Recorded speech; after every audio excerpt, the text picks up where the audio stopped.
Welcome back to क्रिक पगले channel दोस्तों। मैं हूं सुनित और मेरे साथ हैं गौरव। इससे पहले कि चर्चा आज की आगे बढ़ाएं, प्लीज अगर आपको हमारे वीडियोस अच्छे लग रहे हैं, बुरे लग रहे हैं, पसंद हैं, ना पसंद हैं, कमेंट्स में जरूर लिखें। नीचे की तरफ ना कमेंट्स होते हैं, तो उसके उस सेक्शन में आप अपने सारे व्यू पॉइंट्स हमें बताएं। हम कोशिश करेंगे अपने वीडियोस को थोड़ा और बेहतर बनाने की।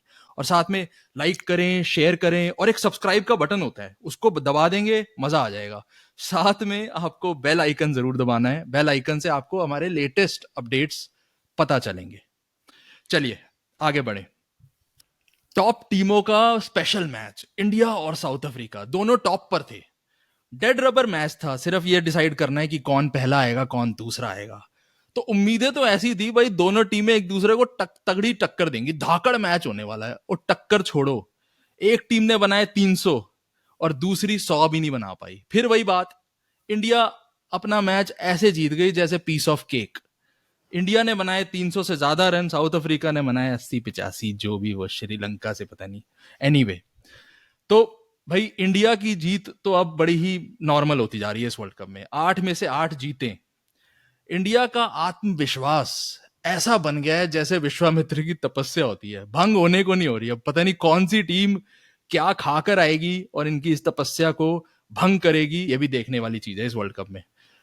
मैच और भी रीजन से स्पेशल था। फेरी टेल में अगर आप विश्वास रखते हैं तो विराट कोहली का 35वां जन्मदिन था। अब इस मौके पे कुछ वो स्पेशल कर देते तो सब फैंस को यही इंतजार था। 49th ओडीआई सेंचुरी आखिर विराट कोहली के बल्ले से बन ही गई और सचिन का रिकॉर्ड अब बराबर हो गया है।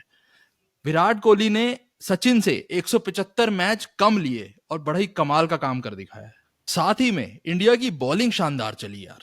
इस बार जड्डू और कुलदीप ने कमाल की स्पिन बॉलिंग करी। हम लोग फास्ट बॉलर से यूज टू हो गए थे, इन्होंने कहा कुछ नया तड़का दिखाते हैं फैंस को। तो इन्होंने फंसाया अपना स्पिन का जाल, 6 या 7 विकेट आपस में लिए और अफ्रीकियों को पता ही नहीं चला भाई ये कौन सी बॉल है। हमारे लिए तो आउट ऑफ सिलेबस है ये भाई। ठीक, कुछ मैच से हम लोग वीडियोस किसी कारण से नहीं बना पा रहे, तो अगर हम उसका जिक्र ना करें तो आई थिंक वो बहुत ही अनजस्ट हो जाएगा। फखर जमान, फखर जमान पे पूरे पाकिस्तान को बहुत ही बड़ा फख्र होगा। न्यूजीलैंड की जमानत उस भाई ने जब्त कर लिया। अब फखर जमान ने बनाई ऐसी सेंचुरी, आई थिंक इस वर्ल्ड कप की द बेस्ट सेंचुरी कहा जा सकता है उसको। 400 रन के जवाब में 80 बॉल पे 125 से के करीब रन उन्होंने बनाए हैं। इस वजह से अब क्या हुआ है, उम्मीदें बढ़ गई हैं कि इंडिया और पाकिस्तान का सेमीफाइनल मैच शायद मुंबई में अब मोस्टली होता हुआ दिख रहा है। जी गौरव, इंडिया साउथ अफ्रीका का तगड़ा मैच था। टॉप की टीम है, फर्स्ट 2 रैंक्स। अब पहला कौन आने वाला था, दूसरा कौन आने वाला था, इस मैच ने डिसाइड करना था। मैं सोच के बैठा था कि दोनों टीमें बैटिंग, बॉलिंग, फील्डिंग, तीनों डिपार्टमेंट्स में तगड़ा कुछ करके दिखाएंगी, कुछ सीन बनेगा बढ़िया सा। ओ भाई, साउथ अफ्रीका ने तो मतलब, अब मैं क्या बोलूं यार। मैं पिछले मैच देख के हम डिसअपॉइंट हुए, इसको देख के हम मतलब हमारी अब तो यूज टू होते जा रहे हैं। इंडिया तो 8 में से 8 मैच जीत चुका है और दूसरी कोई टीमें इस वर्ल्ड कप के अंदर कोई नजर ही नहीं आ रही है। एकदम सही बात कह रहे हैं सुनीत आप। ये मैच हमें लग रहा था कि पॉइंट्स टेबल पे बैठी हुई पहली और दूसरी पायदान की टीमों के बीच में है, तो कुछ तो टक्कर होगी इस मैच में। लेकिन जैसा कि हमने इस विश्व कप में देखा है सुनीत, कि टीमें 50 ओवर खेलने के लिए बड़ी मुशक्कत करनी पड़ रही है टीमों को। और अगर थोड़ी भी कंडीशंस उनके विपरीत होती हैं, जैसा कि इंग्लैंड ने भी हमें दिखाया और फिर से साउथ अफ्रीका ने दिखाया, जहां पे बल्ले पे बॉल आ नहीं रही है ठीक से, वहां वो फिर मेहनत नहीं करना चाहते, वो हथियार डाल देते हैं और गेम खत्म हो जाता है। आई थिंक ये ऑफकोर्स बहुत बड़ा चर्चा का विषय बनेगा मुझे लगता है इस विश्व कप के बाद, कि 50 ओवर का भविष्य है क्या। और जैसा कि हमने कल देखा, जैसे ही पिच में थोड़ा सा स्पिन आया, साउथ अफ्रीकी बैट्समैन ने हथियार डाल दिए। उन्होंने एक बार भी एक्लिमेटाइज करने की कोशिश नहीं करी, उन्होंने एक बार भी फाइट इट आउट करने की कोशिश नहीं करी इस मैच में, और सीधा सरेंडर कर दिया। तो ये बहुत, इट्स वेरी सैड जो इस वर्ल्ड कप में देखने को मिल रहा है, बट अनफॉर्चुनेटली फिलहाल ऐसा ही है। देखिए, अब देखिए इंडिया की बैटिंग की बात करें, उन्होंने तो 300 रन बनाए और वो बने कैसे। ऐसे लगता है उनकी उनकी बैटिंग के पास सारे सॉल्यूशन है। टॉस जीत के बैटिंग मांगी, मुझे ऐसा लगता था उनको डर है कि बैटिंग नहीं करनी, लेकिन उन्होंने मांगी और हिम्मत दिखाई। रोहित शर्मा ने अपना वही काम किया जैसा वो करते हैं। मिडल ऑर्डर में कोहली और अय्यर ने संभाल लिया। पिच को देख के, उसका उसका मिजाज देख के संभालते चले गए, और नीचे से थोड़े थोड़े कॉन्ट्रीब्यूशंस जो है लोअर मिडिल ऑर्डर के स्काई में, फिर जड्डू के रूप में आते रहे। तो 300 रन इस पिच पे मुझे ऐसा लगा यार ये तो बियॉन्ड पार स्कोर है, अबव पार। तो इंडिया के लिहाज से तो भाई मैं तो कितनी उसकी तारीफें करें, क्या चीज गलत हो सकती है इस बैटिंग लाइनअप में, लगता है आपको कुछ?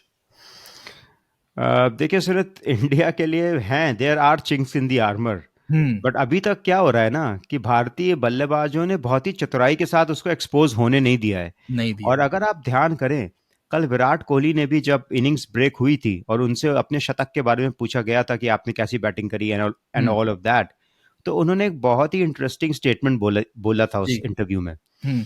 उन्होंने कहा था कि टीम की स्ट्रैटेजी ये रहती है कि लोग मेरे अराउंड बैट करें, और हम्म। एंड में वो बोल गए कि और हमें पता है हमारे पास हार्दिक पांड्या नहीं है। हम्म। तो इसका मतलब भारतीय थिंक टैंक को भले वो ऊपर से दिखा नहीं रहे हैं, लेकिन उन्हें कहीं ना कहीं ये बात पता है हम्म। कि अगर कोई ऐसा मैच फंस जाता है जिसमें से रोहित शर्मा और विराट कोहली दोनों आउट हो जाते हैं ऊपर से, वो जो अभी हुआ नहीं है इन 8 मैचेस में, बट जो आराम से हो सकता है, हम्म। जिस दिन वो हो सकता है उस दिन भारत की लोअर ऑर्डर बैटिंग थोड़ी एक्सपोज होगी।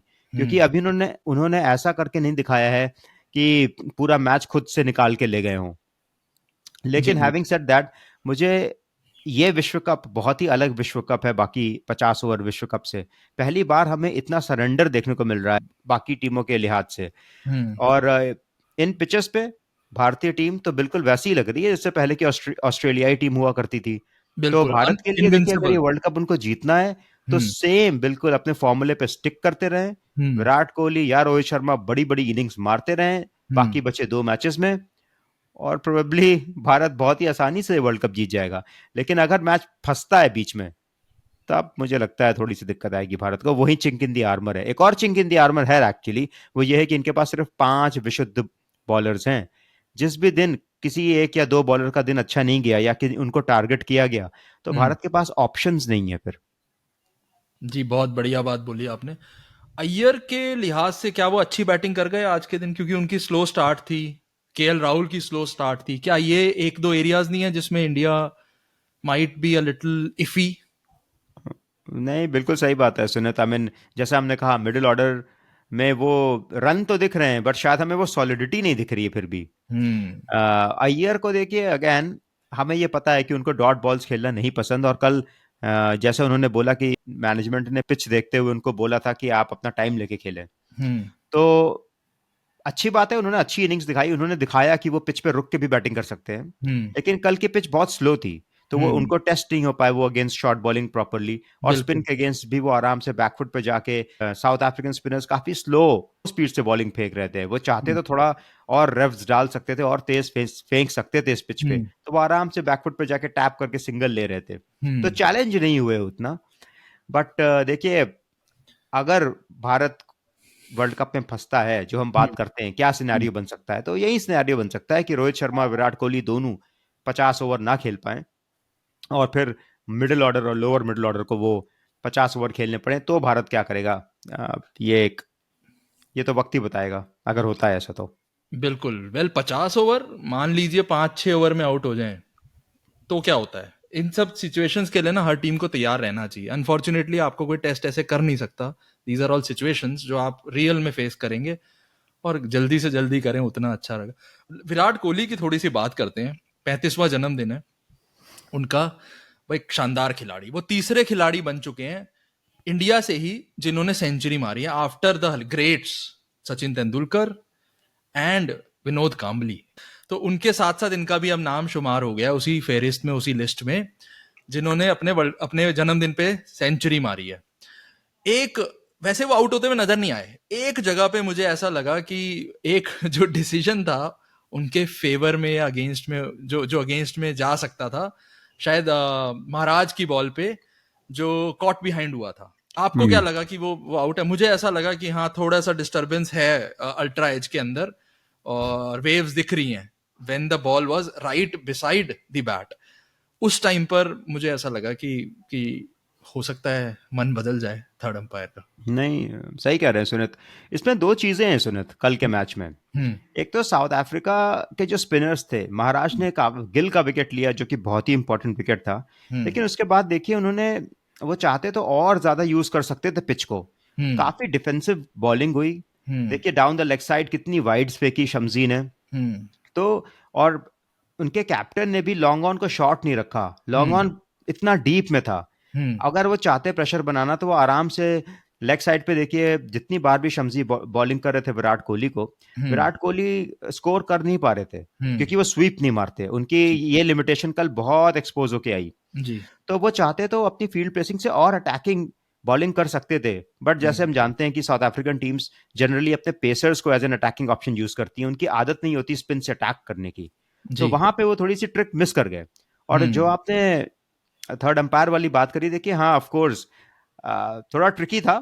एक तो उनका बैट उनके पैड से लगा, तो वो हम्म। प्रॉपर एक डिस्टरबेंस था स्निको में। हम्म। लेकिन हम्म। जैसे आपने बोला जब ball went past the bat तो हल्का सा डिस्टरबेंस था। हाँ। अब मैं देखने वाली बात ये होगी इसमें सुनित कि अगर अंपायर ने उनको, अगर ऑन फील्ड अंपायर ने उनको आउट दे दिया होता हम्म। तो थर्ड अंपायर क्या करता।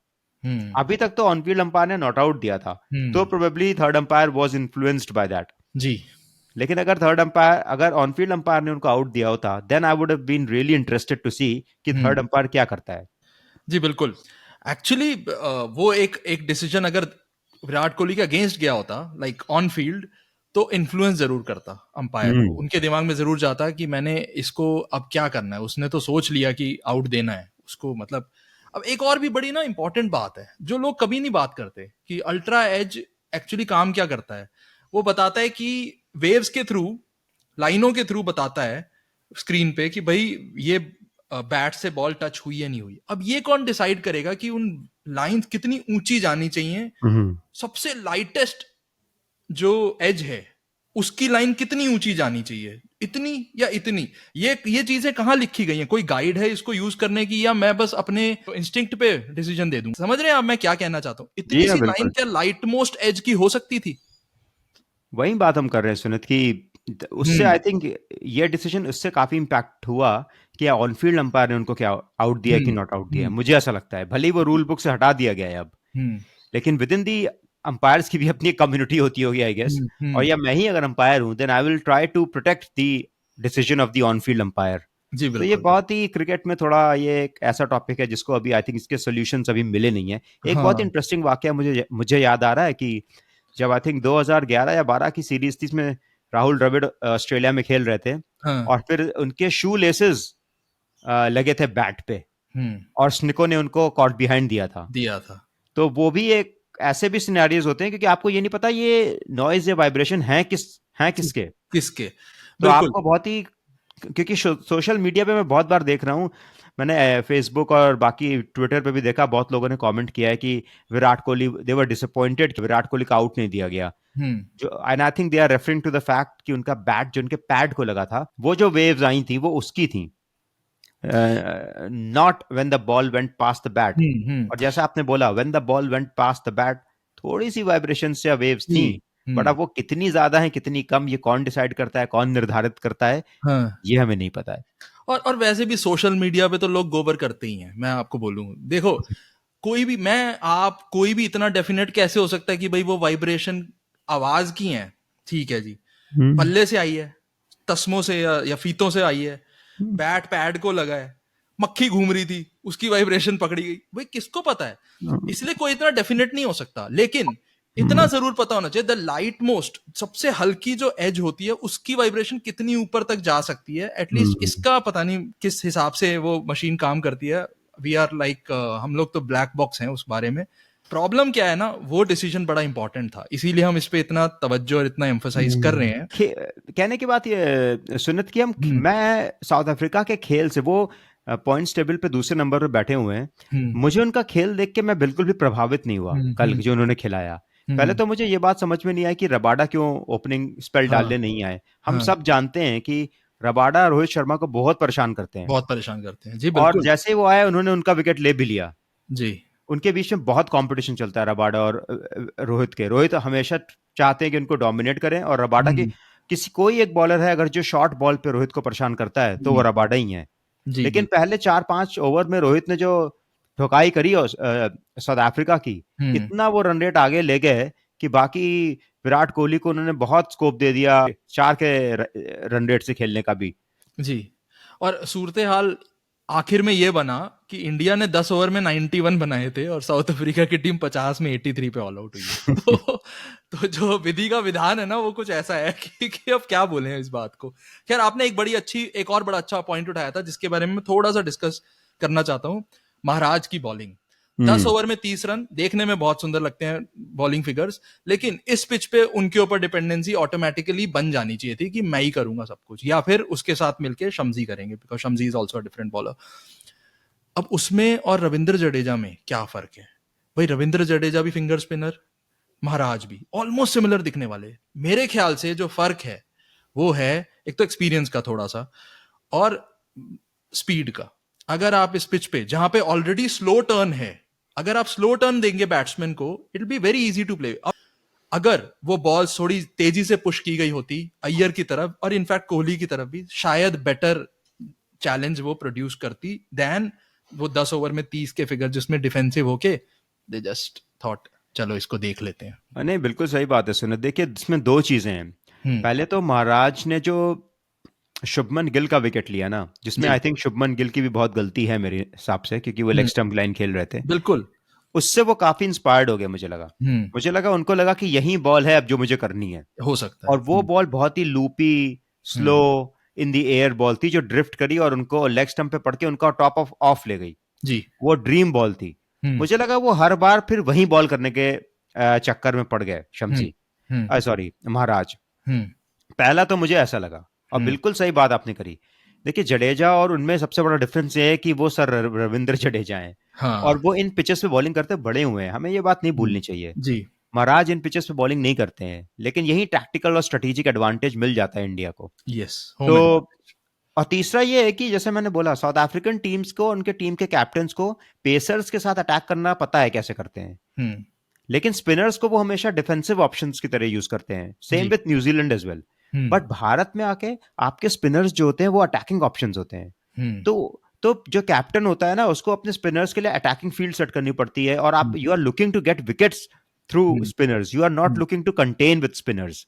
या ये जो स्ट्रैटेजी रहती है साउथ अफ्रीका में या बाहर के जितने भी सेना कंट्रीज के कैप्टन होते हैं या स्पिनर्स होते हैं, दे लुक टू कंटेन। जैसे जैम्पा को देखिए, जैम्पा एक अनोखे बॉलर हैं। वो कंटेन करने की नहीं सोचते हैं, वो विकेट लेने की सोचते हैं। और उसका डिफरेंस आपको देखने को पता चल रहा है। He is the highest wicket taker. तो ये कुछ फैक्टर्स हैं जो मुझे लगता है। और दूसरी तरफ से एक और बात है सुनित, कि देखिए कोई भी बॉलर अकेले कुछ नहीं कर सकता, आपको दूसरे एंड से कोई ना कोई सपोर्ट चाहिए होता है। और कल शम्सी ने मुझे बहुत निराश किया। एक तो वो पता नहीं, मुझे समझ में नहीं आया वो ओवर द विकेट क्यों बॉलिंग करते रहे। वो राउंड द विकेट एक बार भी बॉलिंग करने नहीं आए। और कितनी सारी वाइड्स उन्होंने फेंकी। सारा उनका जो अटैक था वो लेग स्टंप पे था। और लेग स्टंप से वो अपनी लेग स्पिन डालेंगे तो वाइड ही जाएगी। उनको रखना था कि उनको मिडिल स्टंप पे बॉलिंग करनी चाहिए थी। वहां से वो अपने वेरिएशन भी कर सकते थे और वहां से थोड़ा सा ऑफ स्टंप पे रख के अब अंदर की तरफ भी ला सकते थे बॉल। वो बहुत मुश्किल बॉल होती है बैट्समैन को खेलने के लिए। और उन्होंने मुझे लगता है सिर्फ 10% बॉलें उस रीजन में डाली, लेकिन जब भी वो डाल रहे थे तो वो दिक्कत पैदा कर रहे थे। क्योंकि विराट कोहली को देखिए पसंद है वो ड्राइव खेलना, बिग ड्राइव जो खेलने जाते हैं। और फिर उनके बैट और पैड के बीच में जो गैप होता है ना, उसको एक्सप्लॉइट ही नहीं किया शम्सी ने। जी बिल्कुल। शम्सी की परफॉर्मेंस एक्चुअली बड़ी डिसअपॉइंटिंग थी। वाइड्स आनी शुरू हो गई थी लेग साइड में। जो आपने बात बोली, अगर left arm chinaman leg spin ball करेगा ऑन द लेग स्टंप तो ऑब्वियसली वो बाहर जाएगी। वो सिर्फ लेफ्टी के लिए अच्छी बॉल हो सकती है, राइटी के लिए नहीं।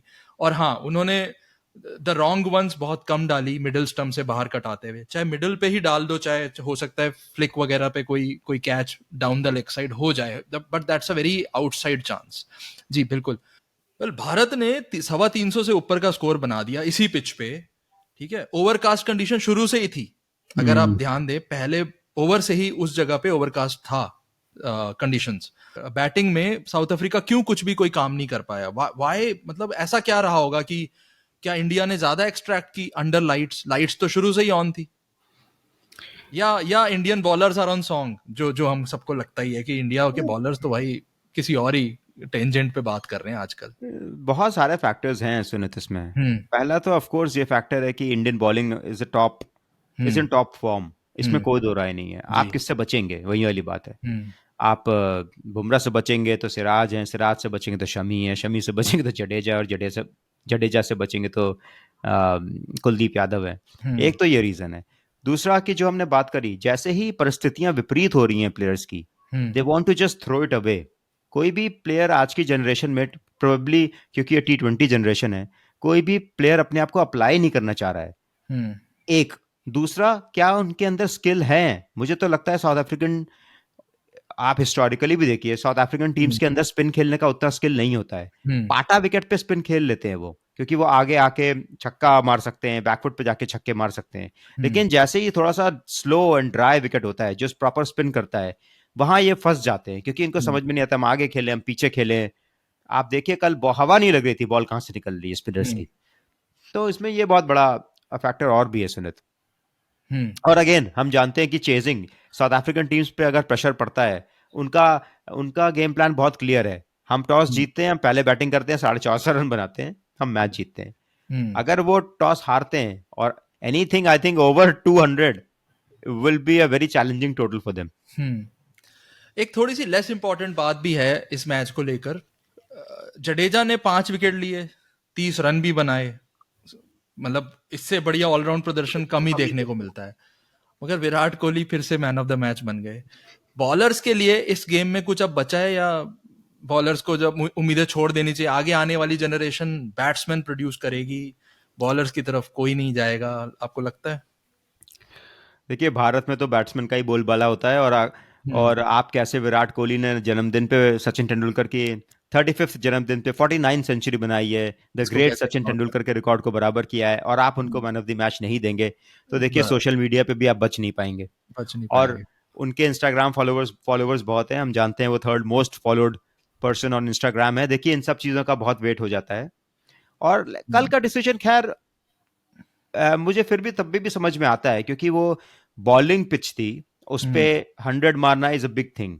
हम्म। बट हाँ, आपने ये बात जरूर करी है कि बाकी मैचेस में जब बैटिंग पिचेस होती हैं उसमें भी 100 पड़ते हैं, तो जनरली बैटर्स को ही मैन ऑफ द मैच दिया जाता है। उस केस में हम्म। बॉलर्स को जो 4 विकेट लेते हैं या जो 5 विकेट लेते हैं, उनको नहीं नहीं मिलता है देते। Man of the match. जी। देखिए such is cricket, true. Focus छक्के और चौकों पे ही रहता है। हम्म। अगर विकेट गिरने लगे और जल्दी जल्दी टीम आउट होने लगे, तो आई थिंक किसी को मजा नहीं आता है, जो शायद हमें दिख भी रहा है इन मैचेस में कि हम्म। टीमें 100 के अंदर आउट हो जा रही हैं। हम्म। तो दोस्तों, आपने गौरव की बात सुन ली, मेरी भी सुन ली। मैं जडेजा को मैन ऑफ द मैच देता एक्चुअली। तो आप कमेंट्स में जरूर बताइए।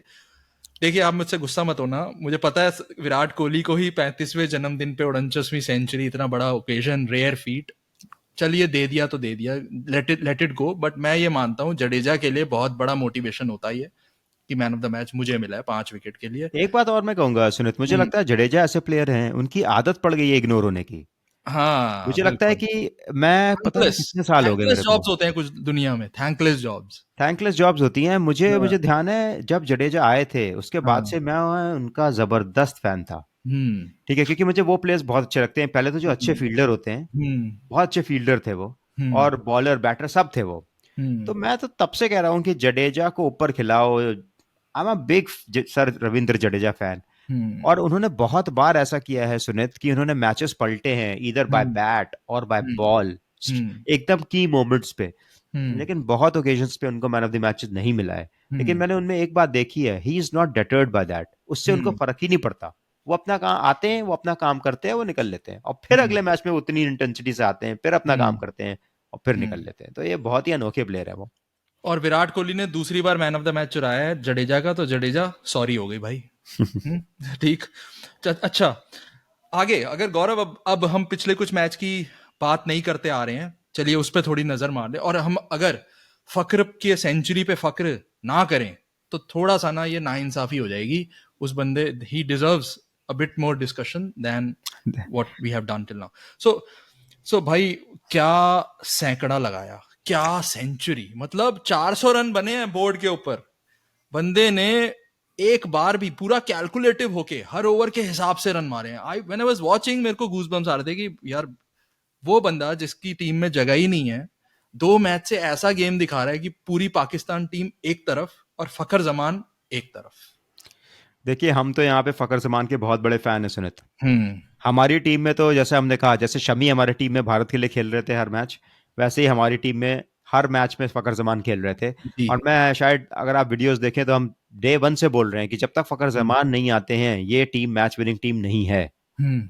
ही is a pure match winner, आप हम्म। उनको इग्नोर कर ही नहीं सकते। हम्म। और मेरे ख्याल से फखर जमान को दुनिया का नंबर 1 लप्पे बल्लेबाज घोषित कर देना चाहिए। बिल्कुल। मुझे लगता नहीं है उनसे बड़ा टोरेबाज हाँ। बल्लेबाज, जैसे कि गली क्रिकेट में खेलते हैं ना मैच, हम्म। वैसा वो लेवल सस्टेन्ड तरीके से इंटरनेशनल लेवल में खेलते हैं। एस्थेटिकली इतने प्लीजिंग नहीं लगते हैं वो, हम्म। प्रॉपर स्लॉगर लगते हैं, बिग हीव आती है उनकी, एकदम गली प्रॉपर। मोहल्ले वाली पोजीशन में आ जाते हैं टोरा हम्म। मारने के लिए। टांगे लेकिन खोल देते हैं क्रेडिट एकदम से कि बस गया छक्का। हम्म। क्रेडिट है उनको हम्म। कि हाई आई हैंड कोऑर्डिनेशन जबरदस्त है उनका, और कंसंट्रेशन लेवल्स उनके बहुत हम्म। हाई है। बहुत हाई है। उनको 50 के बाद तो रुकते नहीं है, वो 150-200 मारने वाले प्लेयर हैं। हम्म। और दुनिया में आई थिंक बहुत कम ऐसे बैट्समैन हैं जिनका कंसंट्रेशन लेवल इतना हाई है। और मैं बहुत बड़ा फैन हूं फकर जमान का। मैं खुद बहुत बड़ा फैन हूं और मैं बोलता हूं बदकिस्मती होगी फकर जमान की अगर वो सेमीफाइनल में उनकी टीम ना पहुंची, क्योंकि उन्होंने टॉप नॉच परफॉर्मेंस दी है। वो तो पिछले कुछ मैचों से पाकिस्तान ही हारे जा रहा है, जिसमें वो पार्ट भी नहीं थे। अब कुछ ऐसे सिनेरियोज को देखते हैं गौरव, जो एक्चुअली पाकिस्तान को पहुंचाएगा या बाहर कर देगा। देखिए, कुछ हम कह। तो बात डिस्कस कर रहे थे सुनीत की, अब ये देखने वाली बात है क्या पाकिस्तान 3 मैच जीत जाता है और क्या न्यूजीलैंड तीनों मैच हार जाता है। यस। अब जो हमारी स्क्रिप्ट थी उसमें पाकिस्तान 2 मैच जीत चुका है, न्यूजीलैंड 2 मैच हार चुका है। जी। तो अब आखिरी मैच बचा है न्यूजीलैंड के लिए, बहुत इंपॉर्टेंट मैच है जो। जी। अब उसी पे मैं आने लगा था कि न्यूजीलैंड का हारना पाकिस्तान के लिए जरूरी है। वो जीत भी सकता है, उसके भी कुछ कुछ समीकरण हैं जो जो पाकिस्तान के फेवर में जाएंगे अगर न्यूजीलैंड जीत भी गया तो। कैसे? देखिए, न्यूजीलैंड ने 400 रन बनाए हैं भाई, बैटिंग में तो वो टॉप फॉर्म में है। तो श्रीलंका के अगेंस्ट अगर न्यूजीलैंड अपनी बैटिंग ही स्ट्रांगली कर दे तो मैं ये उम्मीद करता हूं कि न्यूजीलैंड जाएगी सेमीफाइनल में। न्यूजीलैंड के लिए बहुत इंटरेस्टिंग बात एक हो रही है कि हम्म।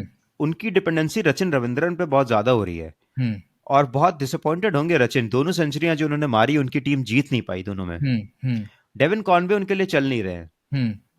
और ये अच्छी बात हुई है उनके लिए कि केन विलियमसन वापस आ गए, नहीं तो ये मैच मुझे लगता है 400 रन भी शायद ना बनते।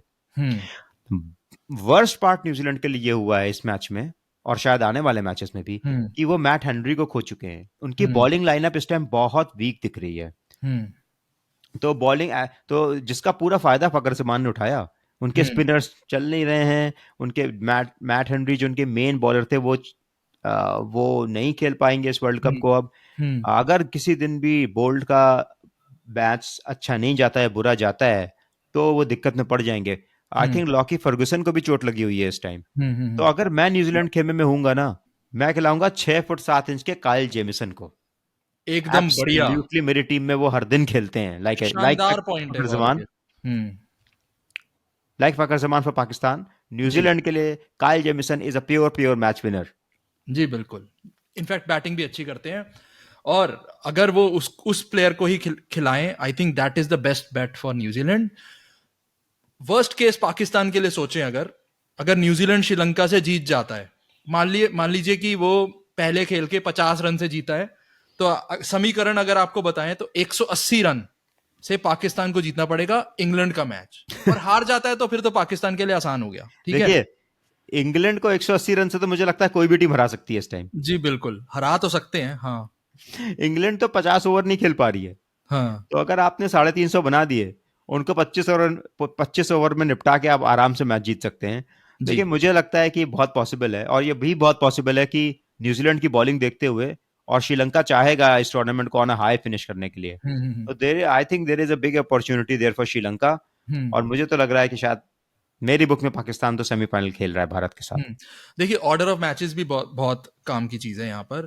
पहले पाकिस्तान सॉरी पहले श्रीलंका न्यूजीलैंड का मैच खेला जाएगा, उसके एक आध दिन बाद पाकिस्तान का मैच है विद अगेंस्ट इंग्लैंड। तो पहले उन्हें पता चल जाएगी सिचुएशन की हमें क्या करना है अब, और फिर वो खेलेंगे। तो आपको क्या लगता है, कोई चेंज समझते हैं आप पाकिस्तान करेगा। मैच हो बॉलिंग कहाँ पे रहा है बॉलिंग से सुनित? ही पूछ रहा हूँ, बैटिंग में मुझे नहीं लगता कोई चेंज होगा।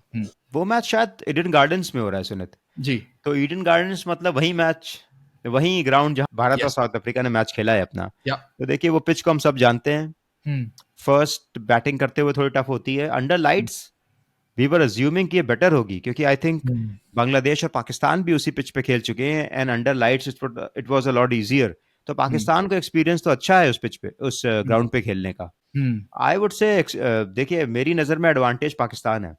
चेंज की बात करें तो सुनित मुझे लगता है ओसामा मीर जो उनके स्पिनर है उनको जरूर खिलाना चाहिए पाकिस्तान इन को। Place of in place of in in place of Hasan Ali. हाँ, ये चार बॉलर जो इनके, हसन अली तो मुझे बिल्कुल लैक लस्टर लग रहे हैं इस वर्ल्ड कप में। बिल्कुल कोई चमक तो नहीं नजर आ रही। कोई बिल्कुल भी वो जोर नहीं लगा पा रहे हैं। तो हम्म। सही बात है, हसन अली की जगह मुझे लगता है ओसामा मीर को जरूर खेलना चाहिए। और देखिए मोहम्मद वसीम जूनियर अच्छे फॉर्म में एंड में आए हैं न्यूजीलैंड के अगेंस्ट, उनकी हम्म। बॉल टेल कर रही थी, वो रिवर्स स्विंग मिल रहा था उनको। हम्म। तो आई थिंक वो तीन सीमर्स रॉफ, मोहम्मद वसीम जूनियर और शाहीन शाह अफरीदी प्लस आपके ओसामा मीर जी बिल्कुल और भाई। चचा तो है ही है। जी बिल्कुल, मैं यही एंटिसिपेट करता हूँ कि यही चेंज हम्म आना चाहिए पाकिस्तान की टीम में, और ये आएगा मुझे ऐसा लगता है। इस पिच के लिए एक स्पिनर कम से कम वो रखेंगे। देखिए अब न्यूजीलैंड और श्रीलंका की तो टेंट लग चुका है कि किसके टेंट में म्यूजिक की आवाज आएगी, ये तो समझ आ गया है। लेकिन एक टीम गौरव अभी भी है हम्म जो मजबूत मानी जा रही है, उनकी बॉलिंग बैटिंग सही टाइम पे चमक रही है, और वो टीम है अफगानिस्तान। हम्म अफगानिस्तान को अब आगे बढ़ने के लिए उनका रन रेट कुछ ऐसा है, आगे बढ़ने के लिए दोनों मैच जीतने हैं, और मैच है तगड़े, हम्म ऑस्ट्रेलिया और साउथ अफ्रीका। उनके लिहाज से मैच सिर्फ मुझे ऐसा लगता है कि वो इसलिए खुश होंगे चलो गोरों के साथ है मैच इंडियन पिच पे। तो मैं सोचता हूँ थोड़ा एडवांटेज अफगानिस्तान को है एक्चुअली, कि वो उलटफेर कर सकते हैं, और अब तो उलटफेर कहना गलत है। नहीं बिल्कुल, देखिए अगर उन्होंने ऑस्ट्रेलिया को मार दिया हम्म। तब तो मुझे लगता है, और साउथ अफ्रीका स्पिन के उनके अगर जाल में फंस जाएगा हम्म। इफ, हम्म। तो कहानी खत्म कर सकते हैं वो। देखिए ऑस्ट्रेलिया के अगेंस्ट दो मुश्किल मैचेस बोलने चाहिए क्योंकि हम्म। टॉप फोर साइड्स के अगेंस्ट उनके मैच बचे हैं। हम्म। पेपर पे मुश्किल लग रहा है, जी। लेकिन हम जानते हैं स्किल है अफगानिस्तान के पास, और अब तो सिर्फ स्किल ही नहीं, उनके पास विल भी है, हम्म। उन्होंने करके भी दिखाया है and they are very high on confidence, बहुत प्रोफेशनल क्रिकेट खेल रहे हैं। जी। तो अगर उन्हें अपने लायक पिच मिल गई, या ऑस्ट्रेलिया ने 300 रन ना बना के 250 रन ही बनाए, ऐसा कोई मैच हम्म। उनको मिल गया, तो हम्म। अफगानिस्तान लपेट देगा इनको। हम्म। और अगर उन्होंने ऐसा किया तो न्यूजीलैंड और पाकिस्तान दोनों का दोनों। सामान पैक कर दिया जाएगा। ठीक। और अगर अफगानिस्तान दोनों मैच जीत गया हम्म तो वो तीसरे पायदान पे भी आ सकता है, गिवन ऑस्ट्रेलिया बांग्लादेश से हार जाए उस केस में। लेकिन मुश्किल है। देखिए फिर सिर्फ ऑस्ट्रेलिया के थर्ड। अगेंस्ट वाला जो मैच है ना, वही उनका मेन मैच है सुनित। जी बिल्कुल। तो ऑस्ट्रेलिया और अफगानिस्तान ही उस केस में आएंगे, बस यही यही हम्म बस बन रहे हैं आंकड़े। उसके अलावा there is no way, no math that will decide कि भाई न्यूजीलैंड श्रीलंका में से कोई एक भी आ जाए। नहीं, अफगानिस्तान दोनों की पार्टी खराब कर देगा 100%। हम्म तो दोस्तों, ये था आज का हमारा ब्यौरा पिछले कुछ मैचों का। वर्ल्ड कप एक बड़े ही सनसनीखेज मोड़ पे पहुंच चुका है। एक टीम बहुत कॉन्फिडेंट लग रही है, बाकी टीमें मिली जुली सरकार बनाए तो कोशिश कर सकती हैं उसको पीछे करने की, अपने अपने भी जो सेमीफाइनल के स्पॉट हैं वो पक्का कर सकते हैं। फिलहाल के लिए बस इतना ही था हमारी तरफ से। अगर आपको हमारे वीडियोस अच्छे लग रहे हैं तो कमेंट्स करें। कमेंट से हमें पता लगेगा कि हमारे में कितनी हमारे वीडियोस में क्या कमियां हैं, क्या हम अच्छी चीजें उसमें और लगा सकते हैं। लाइक करें, शेयर करें, सब्सक्राइब करें। वर्ल्ड कप को एंजॉय करें, क्लोजिंग स्टेजेस हैं, मजा आ जाएगा। हमें भी थोड़ा थोड़ा देखते रहें। फिलहाल के लिए शुक्रिया, टेक केयर, ख्याल रखें, bye. See you guys, bye bye।